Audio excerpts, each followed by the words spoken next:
Kalau kita bicara tadi terkait target atau tujuan keuangan, tentu kita semua ingin mencapai yang namanya financial freedom. Jadi secara definisi ya financial freedom itu ya sederhananya ya kita tuh nggak perlu mikirin lagi tentang makan besok ya, atau kita nggak perlu lagi mikirin tentang pengeluaran pribadi dari harus bekerja, atau ya kita kebutuhan sehari-hari kita itu ditopang dari aset kita yang terus bekerja atau kita sebut dengan passive income seperti itu. Nah, dari Forbes sendiri itu ngebagi 8 level ya financial freedom. Yang pertama di level 1 tuh tidak hidup lagi dari gaji ke gaji. Jadi kita nggak kejar-kejaran lagi nih sama gaji untuk hidup. Jadi misalkan hari ini gajian, bulan depan tuh nggak perlu mikirin lagi dari gaji kemarin untuk hidup dan sebagainya. Atau di tahap kedua kita udah punya cukup uang untuk berhenti dari pekerjaan walau sementara. Ini ibarat ya teman-teman sudah punya dana darurat yang cukup untuk kalau misalnya resign dan sebagainya. Yang ketiga cukup bahagia secara finansial seraya tetap berhemat. Di level 4 sudah punya kebebasan waktu. Nah, ini biasanya yang agak sulit nih. Biasanya ini kalau kita bicara ke tahap-tahap profesional ya mungkin teman-teman sudah pada tahapan yang ya mungkin udah jadi BOD lah ya, udah jadi owner dan sebagainya yang memang sudah nggak harus kerja dari jam 9 pagi sampai jam 5 sore, tapi hanya butuh misalkan mengawasi anak buah dan sebagainya. Yang kelima, di tahap kelima sudah cukup untuk pensiun dasar, yang keenam sudah cukup untuk benar-benar pensiun, cukup untuk pensiun impian, dan terakhir punya lebih banyak uang daripada pengeluaran. Nah, pertanyaannya adalah kita udah di level berapa? Gitu ya. Tentunya ini kita pribadi yang bisa menjawab kita udah berada di level berapa. Nah, di kesempatan kali ini saya akan membagikan 6 tips ya, 6 tips sukses untuk kita bisa mencapai yang namanya financial freedom. Di tahapan yang pertama atau tips yang pertama adalah teman-teman perlu menentukan yang namanya tujuan keuangan. Jadi di awal kita list dulu nih. Ini biasanya anak mahasiswa nih suka nih. Jadi saya dulu di zaman mahasiswa juga sama, list target. Target kita itu apa?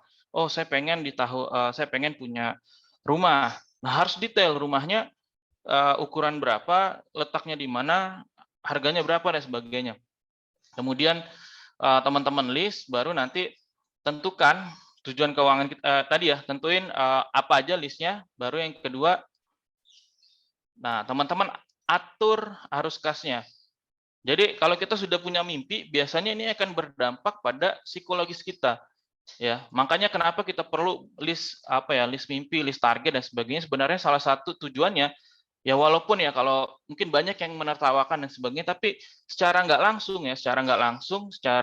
di bawah alam bawah sadar kita ini yang mengubah pribadi kita. Karena kita punya target sehingga ya kalau kita misalkan pengen jadi miliuner gitu, tentu teman-teman akan berperilaku atau mengikuti ya kehidupan seorang miliuner gitu. Apakah miliuner yang ada di dunia ini mereka bangunnya itu jam 10 pagi atau jam 12 siang? Tentu tidak. Mereka bangun dari subuh mungkin, udah olahraga, udah melakukan hal-hal positif gitu. Nah, di tahap yang kedua teman-teman wajib mengatur arus kas keuangan. Jadi kalau kita bicara terkait catatan keuangan ya, itu biasanya kalau bicara personal finance itu kita ngebagi menjadi 2 catatan. Yang pertama adalah catatan arus kas, ini adalah terkait kemana uang kita dibelanjakan. Yang kedua adalah catatan kekayaan. Nah, ini adalah menghitung berapa besar atau berapa banyak kekayaan kita sekarang. Seperti itu. Nah, kalau di bisnis kan ada 3 ya, biasanya umumnya laporan keuangan, laporan neraca, laporan income statement, sama laporan arus kas. Nah, kalau kita bicara personal finance, ini biasanya dibagi 2 aja, arus kas sama laporan neraca atau laporan catatan kekayaan. Nah, di laporan arus kas ini biasanya mengidentifikasi uang masuk dan uang keluar. Intinya sih di dalam arus kas ini ya teman-teman mencatat berapa gaji teman-teman, pemasukan teman-teman, kemudian berapa banyak pengeluaran yang kita keluarkan di periode tersebut. Seperti itu. Jadi kurang lebih tampilan laporan arus kas ya seperti ini.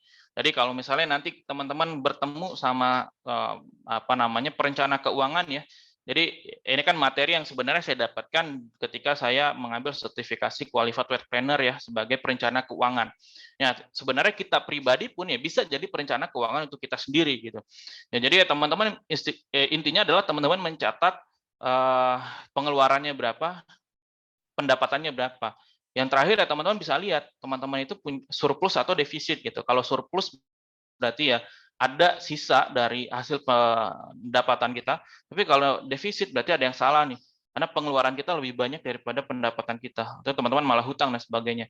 Kalau terjadi defisit ya, tujuan kita selanjutnya adalah bukan lagi menghitung kekayaan, tapi tujuan kita adalah bagaimana meningkatkan pendapatan atau mengurangi pengeluaran. Kalau memang pengeluarannya sudah memang tidak bisa dikurangin lagi, berarti yang salah adalah pendapatan kita yang perlu kita naikkan. Nah, ini yang perlu teman-teman semua aware gitu. Nah, gimana Kak caranya naikin pendapatan? Apakah saya harus demo ke perusahaan saya untuk naikin gaji? Ya jawabannya enggak gitu juga. Ya teman-teman perlu ningkatin skill-nya berarti. Naikin skill-nya. Cari tambahan income. Entah teman-teman misalnya jadi freelance. Makanya saya bilang skill dulu yang paling utama. Kalau kita udah punya skill, biasanya income kita juga akan mengikuti. Skill kita naik, biasanya income kita juga akan mengikuti. Seperti itu. Berarti yang pertama kalau tadi ternyata pengeluarannya memang sudah ibarat udah saklek gitu ya, nggak bisa dikurangi lagi, berarti pendapatan yang harus diperbaiki atau harus ditingkatkan. Nah, kalau bicara catatan keuangan, itu biasanya kita mencatat apa sih kas yang kita punya ya, aset liquid yang kita punya, aset pribadi, aset investasi, hutang kita, jangka panjang, jangka pendek, dan terakhir ya kita ukur berapa total kekayaan bersih dengan cara mengurangi antara total aset dengan total hutang. Ya, selama total aset kita lebih banyak daripada total hutang, berarti arus kas kekayaan kita atau catatan kekayaan kita berarti positif dan secara keuangan berarti sudah sehat seperti itu. Jadi nilai kekayaan bersih adalah total harta dikurangin total hutang. Jangan sampai teman-teman memiliki nilai kekayaan bersih yang negatif gitu, berarti total hutangnya sudah melebihi daripada nilai aset yang kita punya. Nah, tahapan yang ketiga adalah mempersiapkan dana darurat. Jadi kita nggak pernah tahu krisis itu kapan datang, kita nggak pernah tahu kita sakit itu kapan, sehingga ya teman-teman perlu mempersiapkan yang namanya dana darurat. Nah, berapa sih dana darurat yang bagus atau yang ideal ya untuk bisa siapkan ya secara teori ya, secara teori untuk pribadi lajang ya atau tanpa tanggungan itu biasanya idealnya itu minimal 3 sampai 6 kali dari pengeluaran bulanan. Jadi kalau misalnya pengeluaran bulanan teman-teman 2 juta misalnya, berarti ya teman-teman harus mempersiapkan dana darurat ya sekitar 6 sampai 12 juta. Kalau udah menikah misalnya kita perlu perlu mempersiapkan juga tanggungan kita. Istri misalnya makanya menikah 2 kali lipat. Kalau kita punya anak 1, naikin lagi berarti. Karena kita udah punya tanggungan 2 dan sebagainya. Oke. Yang keempat adalah memutuskan investasi yang tepat. Karena kita sadar tadi mungkin income kita nggak cukup nih kalau untuk mengejar target impian kita. Contoh, kita cuma bisa nyisihin uang 2 juta per bulan misalnya. Tapi kita pengen beli rumah, misalnya taruhlah di 10 tahun lagi ya misalkan, atau 5 tahun lagi misalkan di harga 500 juta misalnya, kan nggak akan kekejar tuh kalau kita 2 juta doang tiap bulan kalau ditaruh tabungan ya. Sehingga kita perlu nih mempersiapkan yang namanya aset investasi. Nah, uang tadi kalau kita investasi kira-kira berapa? Kita ukur profil risiko kita seperti apa. Oh, saya lumayan agresif misalnya dan saya mengerti ya tentang aset tersebut. Taruhlah misalnya teman-teman taruh di saham.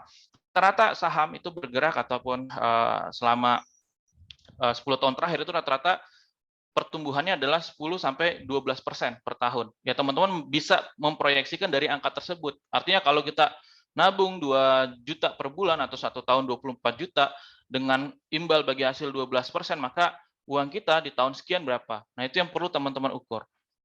Yang ini bicara terkait instrumen investasi ya.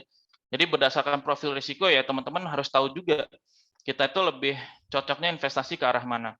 Ya, dari kiri ke kanan secara risiko semakin kecil, tapi secara imbal hasil dari kiri ke kanan semakin besar gitu. Dan yang kelima adalah berinvestasi sesuai dengan rencana. Jadi kalau investasi kalau di saham biasanya yang cukup familiar untuk generasi yang baru pemula ya, itu biasanya kita berinvestasi dengan cara ya nabung gitu, menyicil aset tersebut dari periode per periode, atau kita sering sebut dengan dollar cost averaging. Jadi ini contoh ketika teman-teman berinvestasi misalkan di saham, ya teman-teman cicil nih beli ketika harganya berfluktuasi seperti ini, tapi untuk jangka panjang selama perusahaan dan kinerjanya bagus, ya perusahaan biasanya harganya akan naik seperti itu. Dan yang terakhir adalah nikmati prosesnya, karena proses ini pasti akan panjang teman-teman.